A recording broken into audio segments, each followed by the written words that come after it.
जय श्री कृष्ण।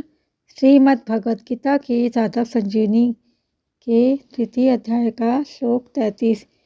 इसका संबंध है भगवान के मत के अनुसार कर्म न करने से मनुष्य का पतन हो जाता है। ऐसा क्यों है? इसका उत्तर है भगवान इस श्लोक में देते हैं।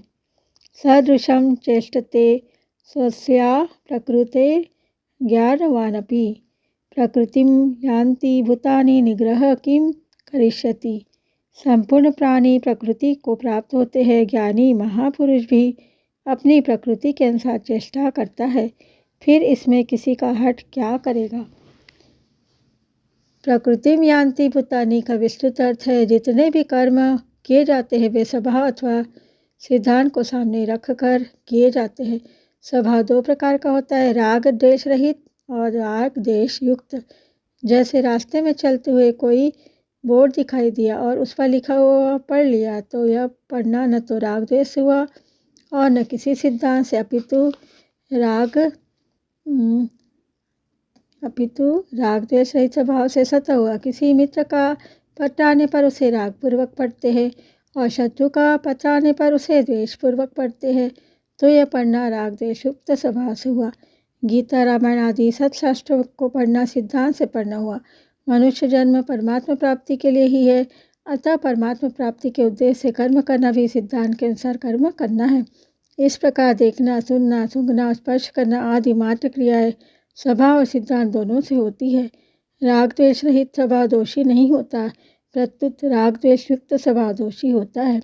राग द्वेष पूर्वक होने वाली क्रियाएं मनुष्य को बांधती है क्योंकि इनसे स्वभाव अशुद्ध होता है, और सिद्धांत से होने वाली क्रियाएं उद्धार करने वाली होती है क्योंकि इनसे स्वभाव शुद्ध होता है। स्वभाव अशुद्ध होने के कारण ही संसार से माने हुए संबंध का विच्छेद नहीं होता।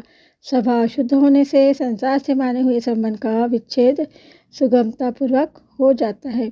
ज्ञानी महापुरुष के अपने कहलाने वाले शरीर द्वारा सतह क्रियाएं हुआ करती है क्योंकि उसमें कर्तृत्व का विभान नहीं होता। परमात्मा प्राप्ति चाहने वाले साधक की क्रियाएं सिद्धांत के अनुसार होती है। जैसे लोभी पुरुष सदा सावधान रहता है कि कहीं कोई घाटा न लग जाए, ऐसे ही साधक निरंतर सावधान रहता है कि कहीं कोई क्रिया राग द्वेष पूर्वक न हो जाए। ऐसी सावधानी होने पर साधक का स्वभाव शीघ्र शुद्ध हो जाता है और परिणाम स्वरूप वह कर्म बंधन से मुक्त हो जाता है। स्वभाव में मुख्य दोष प्राकृतिक पदार्थों का राग ही है। जब तक स्वभाव में राग रहता है तभी तक अशुद्ध कर्म होते हैं, अतः साधक के लिए राग ही बंधन का मुख्य कारण है। राग माने हुए अहम से में रहता है और मन बुद्धि इंद्रियों एवं इंद्रियों के विषय में दिखाई देती है। अब अर्थ देखेंगे। सदृशम चेष्टते स्वस्या प्रकृते ज्ञानन वानपि का। यद्यपि अंतःकरण में राग द्वेष न रहने से ज्ञानी महापुरुष को प्रकृति उनकी जो प्रकृति होती है वो निर्दोष होती है और वह प्रकृति के वशीभूत नहीं होता, तथापि वह चेष्टा तो अपनी प्रकृति के अनुसार ही करता है। जैसे कोई ज्ञानी महापुरुष अंग्रेजी भाषा नहीं जानता और उससे अंग्रेजी बोलने के लिए कहा जाए तो वह बोल नहीं सकेगा। वह जिस भाषा को जानता है उसी भाषा में बोलेगा। भगवान भी अपनी प्रकृति को वश में करके जिस योनि में उतार लेते हैं उसी योनि के स्वभाव के अनुसार चेष्टा करते हैं। जैसे भगवान राम या कृष्ण के योनि में मनुष्य योनि में उतार लेते हैं तथा मत्स्य कश्यप वरा आदि योनियों में उतार लेते हैं तो वहाँ उस योनि के अनुसार ही चेष्टा करते हैं। तात्पर्य है कि भगवान के अवतारी शरीरों में भी वर्ग योनि के अनुसार स्वभाव की भिन्नता रहती है पर परवशता नहीं रहती। इसी तरह जिन महापुरुषों का प्रकृति से संबंध विच्छेद हो गया है उसके स्वभाव की भिन्नता तो रहती है पर परवशता नहीं रहती, परंतु जिन मनुष्यों का प्रकृति से संबंध विच्छेद नहीं हुआ है उनमें स्वभाव की भिन्नता और परवशता दोनों रहती है।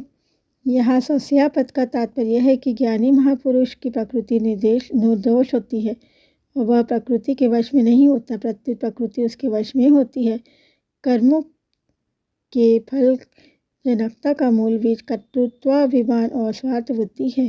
ज्ञानी महापुरुष में कर्तृत्वाभिमान और स्वार्थ बुद्धि नहीं होती, इसके द्वारा चेष्टा मात्र होती है। बंधन कारक कर्म होता है, चेष्टा या क्रिया नहीं।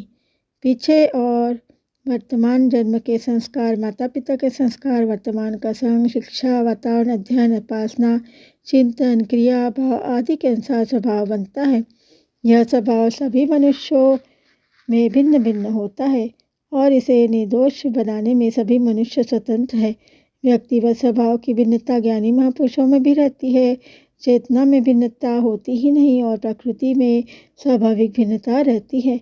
प्रकृति है ही विषम। जैसे एक जाति होने पर भी आम आदि के वृक्षों में अवान्तर भेद रहता है, ऐसे ही प्रकृति शुद्ध होने पर भी ज्ञानी महापुरुषों में प्रकृति का भेद रहता है।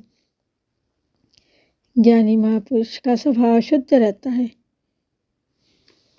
अब अर्थ देखेंगे। निग्रह हिम किम करिष्यति। जिनका स्वभाव महान, शुद्ध एवं श्रेष्ठ है, उनकी क्रियाएं भी अपनी प्रकृति के अनुसार हुआ करती है। फिर जिनका स्वभाव अशुद्ध है, उन पुरुषों की क्रियाएं तो प्रकृति के अनुसार होगी ही। इस विषय में हट उनके काम नहीं आएगा। जिसका जैसा स्वभाव है उसी के अनुसार उसके कर्म पड़ेंगे। यदि स्वभाव अशुद्ध हो तो वह अशुद्ध कर्मों में, और शुद्ध हो तो वह शुद्ध कर्मों में मनुष्य को लगा देगा। अर्जुन भी अब हठ पूर्वक युद्ध रूप कर्तव्य कर्म का त्याग करना चाहते हैं, तब भगवान उन्हें यही कहते हैं कि तेरा स्वभाव तुझे बलपूर्वक युद्ध में लगा देगा। प्रकृति सत्वाम नियोक्ष्यति। क्योंकि तेरे स्वभाव में छात्र धर्म, युद्ध आदि करने का प्रवाह है, इसलिए स्वाभाविक कर्मों से बंधा हुआ तू परवश होकर युद्ध करेगा, अर्थात इसमें तेरा हट काम नहीं आएगा। जैसे 100 मील प्रति घंटे की गति से चलने वाली मोटर अपनी नियत क्षमता से अधिक नहीं चलेगी, ऐसे ज्ञानी महापुरुष के द्वारा भी अपनी शुद्ध प्रकृति के विपरीत चेष्टा नहीं होगी। जिनकी प्रकृति अशुद्ध है, उनकी प्रकृति बिगड़ी हुई मोटर के समान है। बिगड़ी हुई मोटर को सुधारने के दो मुख्य उपाय है। पहला, मोटर को खुद ठीक करना, और दूसरा, मोटर को कारखाने में पहुंचा देना। इसी प्रकार अशुद्ध प्रकृति को सुधारने के भी दो मुख्य उपाय है। पहला, राग द्वेष से रहित होकर कर्म करना, दूसरा, भगवान के शरण में चले जाना। यदि मोटर ठीक चलती है तब मोटर के वश में नहीं है, और यदि मोटर बिगड़ी हुई है तब मोटर के वश में है। ऐसे ही ज्ञानी महापुरुष प्रकृति के शुद्ध होने के कारण प्रकृति के वश में नहीं होता, और अज्ञानी पुरुष प्रकृति के अशुद्ध होने के कारण प्रकृति के वश में होता है। जिसकी बुद्धि में जड़ता का ही महत्व है, मतलब सांसारिक भोग संग्रह, ऐसा मनुष्य कितना भी विद्वान क्यों न हो, उसका पतन अवश्यंभावी है। परंतु जिसकी बुद्धि में जड़ता का महत्व नहीं है और भगवत प्राप्ति ही जिसका उद्देश्य है, ऐसा मनुष्य विद्वान न हो तो भी उसका उत्थान अवश्यंभावी है। कारण कि जिसका उद्देश्य भोग और संग्रह न होकर केवल परमात्मा को प्राप्त करना ही है, उसके समस्त भाव, विचार, कर्म आदि उसकी उन्नति में सहायक हो जाते हैं।